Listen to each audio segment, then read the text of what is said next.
casa engoliu o próprio terreno a poucos quarteirões de onde uma jornalista da revista Times mora. E essa imagem, ela virou o ponto de partida de um ensaio dela, publicado recentemente, com uma pergunta que ficou martelando na minha cabeça. O mundo, ele tá ficando feio? A resposta que ela encontrou muda completamente a forma como eu quero que você enxergue cada escolha de imagem que faz a partir de hoje. Se inscreva no canal, ative o sininho e deixe o like. Eu sou a Carol e aqui no Elegância Lucrativa eu ensino mulheres a serem lidas corretamente. Primeiro, a peça que engole você. Existe um tipo de escolha que grita mais alto do que qualquer mulher que está usando. A Versace dos anos 90, ela entendia exatamente o efeito que estava produzindo. Dourado, estampa, sensualidade calculada, uma imagem estética inteira e proposital.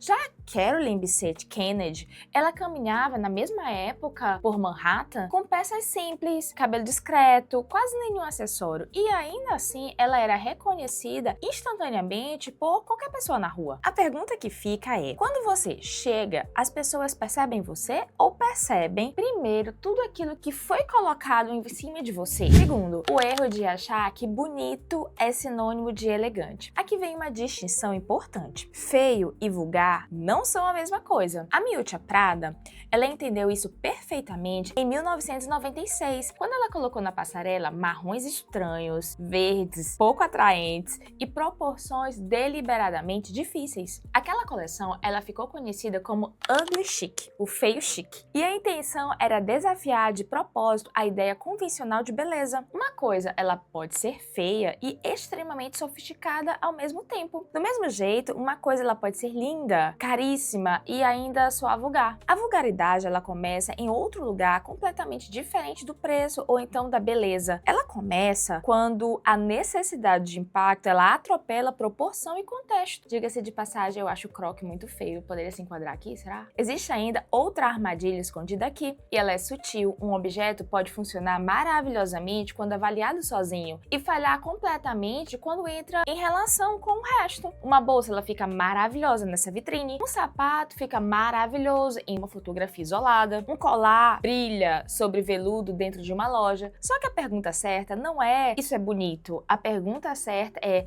isso fica bonito aqui comigo, hoje, neste lugar, porque você é o contexto. E o contexto é o que decide o significado final da peça. Terceiro, quando riqueza precisa ser reconhecida em segundos. A Paris Hilton, nos anos 2000, ela estava perfeitamente adaptada a uma economia de celebridades construída em cima de paparazzis, tabloides, reality show e reconhecimento instantâneo. Ela precisava ser identificada em uma fotografia de 2 segundos e ela cumpriu essa missão com maestria, através de bolsa de grife, de óculos enormes e uma estética pensada para ser vista. A estética associada hoje a Sophie Rich Granger, que é a it girl agora dessa geração Z, ela segue outra lógica que é tons neutros, alfaiataria discreta, informação visual reduzida ao mínimo. E existe uma ironia deliciosa nessa comparação. A Paris, ela talvez fosse a mulher certa para o código certo daquele momento certo. E o que mudou de verdade foi o próprio código ao redor dela. Uma mulher sofisticada, ela precisa perceber quando esse código muda, porque a elegância não é uma coleção eterna e fixa de regras. A elegância é a capacidade de leitura do momento presente. E eu preciso te contar sobre uma ferramenta que eu criei exatamente para treinar esse tipo de leitura, que é o meu curso Seja Percebida como Alto Valor. Ele ensina a aplicar os mesmos princípios que marcas de luxo usam para construir percepção aplicada direto na sua postura, na sua imagem e na sua presença. É um treinamento avançado para mulheres que querem transformar a elegância em reconhecimento real e reconhecimento em status e em dinheiro. Tá com valor promocional de lançamento e o link ele tá na descrição. Quarto, a peça perfeita no contexto errado. Um vestido extraordinário, ele pode ser impecável em um jantar formal e completamente deslocado em um almoço qualquer. Uma joia grande funciona perfeitamente em uma noite de gala e ela vira uma tentativa óbvia de demonstração em qualquer outra ocasião. E existe uma camada extra. Proporção acontece em 3 níveis ao mesmo tempo. Existe proporção física, que é a relação entre a peça e o corpo, a proporção visual, que é a relação entre as peças umas com as outras, e existe a proporção social, que é a relação entre o conjunto inteiro e a ocasião. Um brinco enorme, ele pode estar perfeitamente proporcional ao seu vestido. O vestido pode estar perfeitamente proporcional ao corpo e o conjunto inteiro pode estar completamente desproporcional à festa em que você está entrando. Seu look, ele pode estar equilibrado visualmente e desequilibrado socialmente ao mesmo tempo. E é justamente essa combinação que ela costuma passar despercebida até ser tarde demais. Gente, eu vou contar um negócio pra vocês, tá? Eu tenho vergonha de contar o que eu vou contar, mas eu vou contar. Meu Deus, mas eu fiquei muito envergonhada, sério. Normalmente, eu tenho uma leitura boa, assim, do que precisa ser vestido pra aquela ocasião. Mas tem uns 2 ou 3 meses... uns 3 meses, que eu fui ao show do Roberto Carlos aqui em São Luís. Gente, sério, eu errei. Eu errei no look. Porque foi assim, eu fui de última hora. Meu marido chegou com esses ingressos e disse, a gente vai hoje no show do Roberto Carlos. E tá certo, vamos. Só que eu não gosto, assim, de Roberto Carlos. Assim, eu gosto e tal, das músicas e tal, mas eu não conheço, então não é uma coisa que eu entenda como é o contexto lá do Roberto Carlos. Aí eu imaginei, é um show, tá bom. Me vesti pra ir pra um show. Gente, sério. Eu tava com uma bermuda de alfaiataria, um sapato alto, mas era plataforma, uma camiseta branca e a bermuda era bege e tava arrumada, sabe? E só que assim, eu saí da academia, nem foi um negócio assim que eu fiz uma super produção, porque foi meio em cima da hora e eu peguei uma roupa que eu já tinha. Só assim, eu tava arrumada e tal. Se fosse um show normal, eu tava super alinhada. Gente, mas eu não sabia que o show do Roberto Carlos, as pessoas vão vestidas parecendo que vão pra uma festa de 15 anos. Caramba, eu cheguei lá. Tinha gente com cabelo feito em salão. Sabe aqueles penteados assim que você faz pra 15 anos, tipo bregão? Aí tinha uma mulher super arrumada. Tinha gente de vestido de gala. Sério, eu olhei assim e disse, meu Deus. Eu tava arrumada, mas eu não tava tão arrumada quanto eu deveria se eu soubesse que o pessoal ia daquele... Aí como tinha muitas senhoras, eu acho que aquelas senhoras não tinham roupa, não tinham pra onde ir, então aí foram com as melhores roupas que tinham. Gente, o pessoal tava muito arrumado, mas tipo muito arrumado mesmo. E eu acho que fazia muito tempo que eu não me sentia tão errada. A minha roupa tava bonita, era uma bermuda de alfaiataria bege, uma camisa... Ela não era uma camiseta assim como essa que eu tô não, de algodão, era uma camiseta mais sofisticada, branca, colar, acessórios. Eu tava bonita, eu tava bem vestida, mas eu não tava suficiente pro contexto não, olha, eu errei. Gente, fiquei com muita vergonha, sério. E já que eu falei dessa minha camisa, deixa eu contar um negócio pra vocês. Aproveita aqui que eu mudei um pouquinho do assunto. Essa minha camisa... Eita, toquei no microfone, Bruno briga toda vez que eu faço isso, meu editor. Essa camiseta aqui, eu comprei ela na Shein. Ela foi um preço super bom, ela é 100% algodão e eu amei. Eu disse, rapaz, eu vou gravar vídeo, eu vou botar o link pras minhas seguidoras inscritas, né? Gente, eu deixei o link pra essa camiseta se você gostou. O link tá na descrição. Inclusive, eu comprei a branca e a preta. O tamanho dela é PP, essa aqui. Normalmente eu uso M42, só que a forma ela é gigante. Eu até comprei a M, vi que era enorme e devolvi, porque eu achei muito grande. Aí eu fui pedir a PP, ficou maravilhosa. E aí a minha preta, ela é P, porque já não tinha mais PP. Mas mesmo assim tá bom, porque ficou grande, mas ficou aquele meio oversize. Só que não ficou que nem a M, que ficou gigantesca, que parecia que era de outra pessoa e não um oversize pra mim, né? Então quem gostou, e brilha, gente. Eu não sei se vai mostrar na tela, mas esses strass aqui, gente, brilha horrores, é maravilhoso. Aí eu vou sair daqui a pouco pra almoçar com a minha irmã, hoje é sábado que eu tô gravando o vídeo, e aí eu já vou com ela pro shopping, botar uma calça jeans e pá, partir pro shopping. Gente, eu amei, dá até pra usar assim de noite pra ir pro restaurante, achei linda.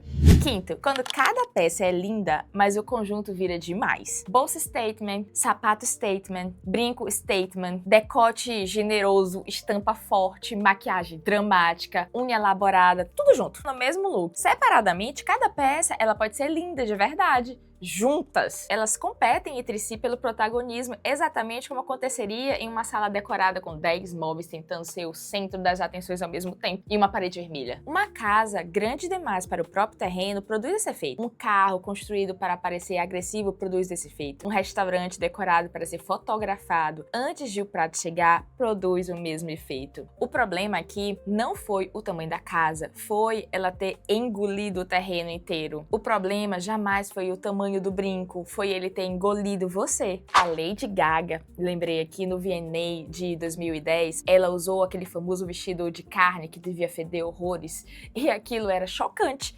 exagerado e construído para ser impossível de ignorar. Ela queria chamar atenção, né? Ainda assim, conseguiu. Ainda assim, aquele momento carregava intenção de performance e contexto claríssimo. Um evento de entretenimento inteiro, montado em torno de espetáculo, onde a roupa funcionava como uma declaração artística. Se chamar atenção fosse automaticamente sinônimo de vulgaridade, toda forma de autocostura desses desfiles de moda, performance e teatralidade, ela cairia na mesma categoria. Isso simplesmente falha como argumento. O problema não é chamar atenção, o problema foi fazer isso sem saber por quê, onde e quando. A Madonna, ao longo dos anos 80, ela prova exatamente o mesmo ponto, assim, de outro caminho. Renda, crucifixo, pulseiras acumuladas, aquelas luvas, lingerie aparente, cabelo volumoso, ela teve aquela fase geisha dela. Cada elemento isolado poderia ser excessivo. Juntos, eles criam uma linguagem cultural inteira, reconhecível até hoje. A diferença entre o excesso deliberado e a vulgaridade involuntária, ela mora exatamente aqui. Intenção clara transforma exagero em vocabulário. A ausência de intenção, ela vai transformar o mesmo exagero em ruído visual sem propósito. Sexto, a estética construída para a câmera. Roupa pensada para sobreviver ao zoom do celular, maquiagem pensada para aguentar a luz do estúdio, restaurante decorado para aparecer na tela antes mesmo de o prato ser servido. A era da franquia da Keep Up with the Kardashians é o exemplo mais completo desse fenômeno. O impacto dessa família das Kardashians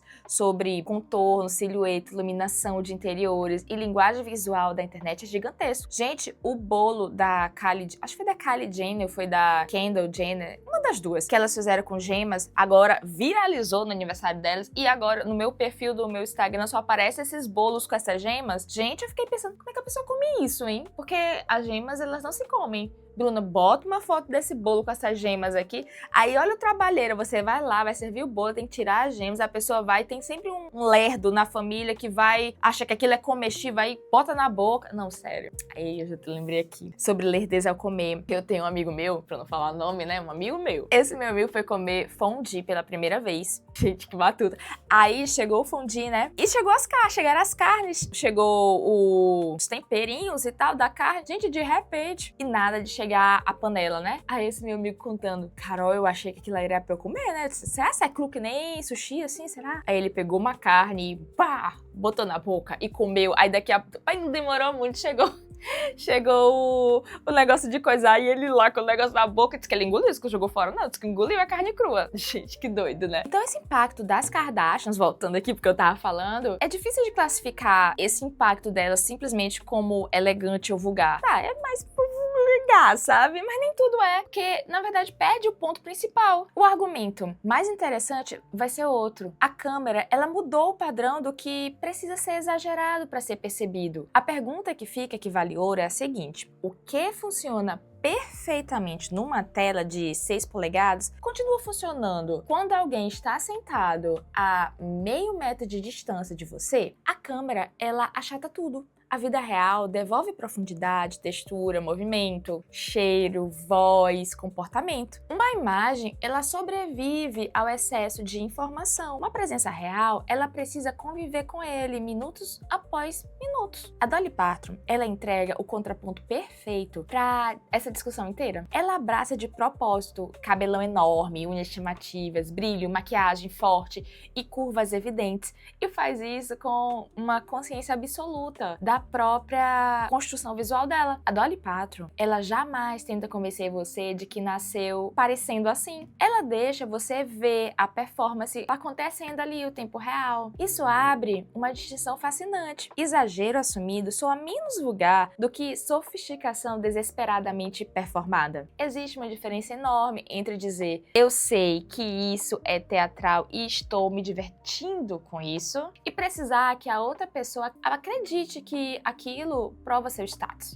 Sétimo, quando atenção é confundida com admiração. Aqui mora o coração psicológico do vídeo inteiro. Uma mulher, ela pode receber dezenas de olhares porque está impecável. Ela pode receber exatamente os mesmos olhares porque está inadequada para o momento. É triste. Ou porque exagerou em algum ponto específico. O olhar sozinho jamais determina o significado por trás dele. A atenção, ela segue sendo uma métrica péssima para medir elegância. E confundir essas duas coisas explica boa parte das vezes em que uma peça caríssima ela acaba soando vulgar, sem motivo aparente. Oitavo, quando o luxo perde a capacidade de ler o ambiente. A Maria Antonieta, ela carrega uma complexidade histórica muito maior do que a caricatura popular sugere, e é justamente por isso que a sua imagem continua tão poderosa até hoje. Gente, eu adoro essa época histórica, acho tão linda aquelas roupas. Pouco importa para essa conversa se cada exagero atribuído a ela aconteceu exatamente como a cultura popular ela costuma contar. A imagem que sobreviveu foi a de que uma mulher cujo luxo parecia incapaz de perceber o sofrimento ao redor dela. Se não tem pão, coma um brioche. Lembra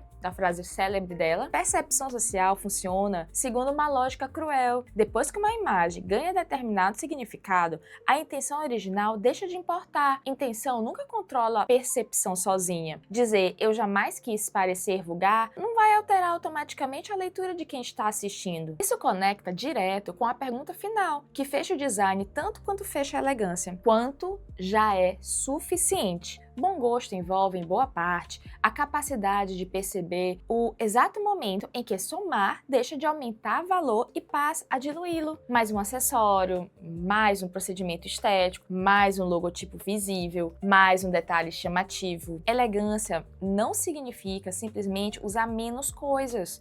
Significa saber reconhecer quando já existe o suficiente. E aqui chega a tese mais profunda de tudo isso que eu falei no vídeo. Aquela que costuma passar despercebida. O verdadeiro luxo contemporâneo talvez esteja em poder abrir mão da atenção quando ela deixa de servir a um propósito. Uma pessoa insegura sobre a própria posição sente necessidade constante de fornecer prova. Olhe para minha bolsa, olhe o meu carro, olhe onde é que eu tô, olhe quem eu conheço, olhe o meu corpo. Olhe meu restaurante. Existe, por outro lado, uma forma inteira de status que tolera passar despercebida sem perder valor nenhum. Um dos maiores privilégios estéticos da atualidade é justamente esse: dispensar a disputa pelo olhar alheio quando a ocasião pede discrição. Caroline não estava certa e Versace não estava errada. Sofia, ela não estava certa e a Paris não estava errada. A Dolly e Madonna, elas provam que exagero, quando carrega intenção, vira uma linguagem cultural inteira. O verdadeiro código de elegância é sofisticado demais para caber em uma única regra fixa. A mulher elegante sabe exatamente quando sussurrar e sabe reconhecer o momento em que o próprio ambiente permite que ela fale alto. Se você gostou do vídeo, comente aqui embaixo a frase elegante sim, vulgar nunca. Se você quer aprofundar esses códigos e nunca mais errar em um jantar importante,